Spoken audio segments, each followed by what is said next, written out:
ทุกๆมื้อของข้อยที่ต้องเรียนอย่างหนักเพื่อความฝันที่จะเป็นหมอข้อยอยากช่วยเหลือผู้อื่นแต่ว่าระบบการศึกษาการแพทย์อยู่ประเทศข้อยก็ยังบ่เป็นระบบ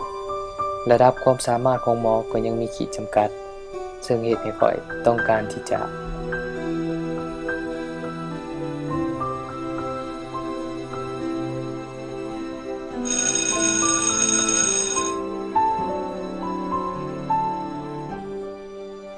ข้อยมาเสี่ยงเงินทุนเพื่อไปเรียนต่ออยู่ต่างประเทศเพื่ออยากยกระดับความรู้และความสามารถของข้อยเพื่อในมื้อหนึ่งข้อยจะได้กลายมาเป็นหมอ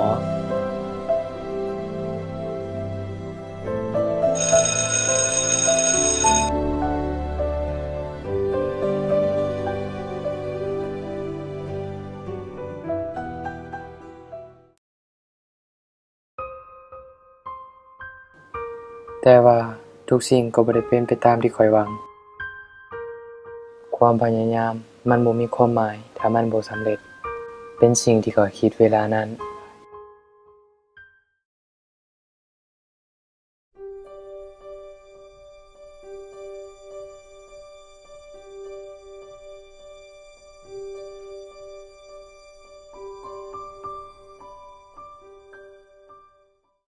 ตอนนั้นข้อยได้พบกับเหตุการณ์ที่บ่คาดคิดของชายคนหนึ่งที่กำลังหัวใจวายกะทันหัน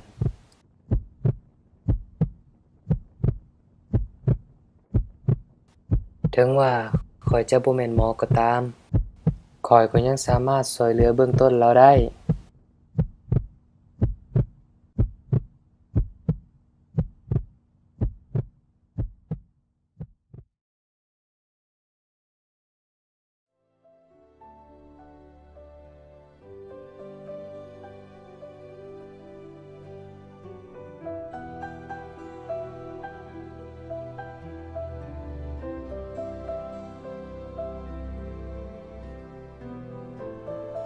การประสบผลสำเร็จ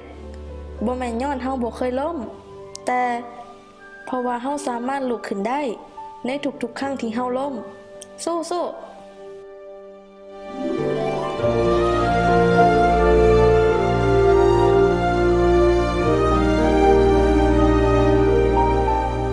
ในที่สุดข้อยก็ได้เข้าใจแล้วว่าบ่มีไผที่จะประสบผลสำเร็จโดยบ่เคยผิดพลาดข้อยยังมีความฝันที่ต้องเฮ็ดให้สำเร็จ